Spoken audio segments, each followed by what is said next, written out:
जय सिया राम साथियों। आज हम बात करने वाले हैं शिव जी के 5 मुख। हाँ, तो हम आगे बढ़ते हैं। शिव को पंचवक्त्र कहा जाता है क्योंकि उनके 5 मुख हैं। शिव के 5 मुख हैं: सज्जोजाता, वामदेव, तत्पुरुष, अघोरा और ईशान। वेद इसका विस्तार से वर्णन करते हैं। पुराणों के अनुसार भगवान शंकर ने तिलोत्तमा को देखने के लिए अपने 5 मुखों का विस्तार किया। वह जिस दिशा में नृत्य करती हुई घूम रही थी, वहां शिव एक मुख के साथ प्रकट हुए। तिलोत्तमा की रचना सुंद और उपसुंद नाम के राक्षसों के विनाश के लिए की गई थी। इसके अलावा शिव को पंचवक्त्र के रूप में जाना जाता है क्योंकि वह वेदों को 5 विधियों से विधि, नियम, मंत्र, नामधेय, निषेध, नियम और अर्थ बड़ा व्याख्या के साथ कहते हैं। अध्यात्म विज्ञान में शिव पंचवक्त्र हैं क्योंकि वह 5 इंद्रियों द्वारा 5 इंद्रियों का उपभोग कर रहे हैं। हृदय के छिद्रों को भी 5 ही कहा गया है और सदाशिव ही 5 विषयों के रचयिता हैं। नीचे आचार्य भास्कर द्वारा बताए गए पंचवक्त्र की व्याख्या।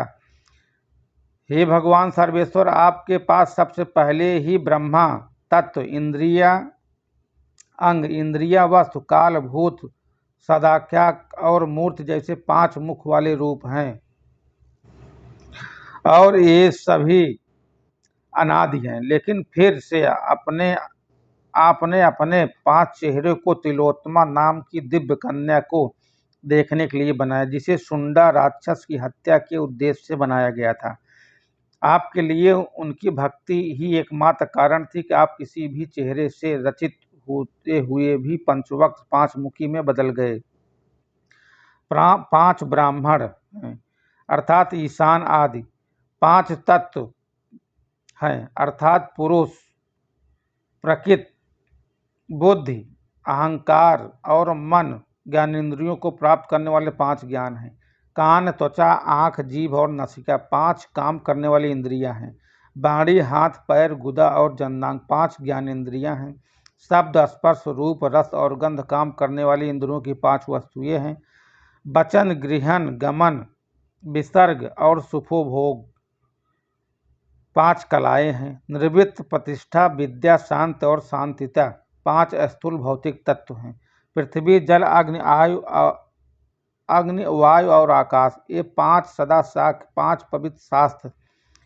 शिव सदाक्ष, मूर्त सदाक्ष, अमूर्त सदाक्ष, कत्री सदाक्ष और कर्म सदाक्ष। भगवान शंकर की 5 मूर्तियां हैं: ब्रह्मा, विष्णु, रुद्र, महादेव और सदाशिव। शिव को पंचवक्त्र के रूप में जाना जाता है क्योंकि उपरोक्त रूपों में प्रकट होते हैं। भगवान के इन चेहरों का एक मनोरम वर्णन शिव रहस्य के पहले खंड के 13वें अध्याय में मिलता है। ओमकार और नमः शिवाय की उत्पत्ति पंचवक्त्र महादेव से हुई है। दरअसल भगवान सदाशिव अपने 5 चेहरों के माध्यम से जीव की ओर भी इशारा कर रहे हैं कि जीव भी 5 मुखी है क्योंकि वह अपनी 5 इंद्रियों के माध्यम से 5 इंद्रिय विषयों का आनंद लेता है। शिव ने जीव को अपने गुणों के समान बनाया।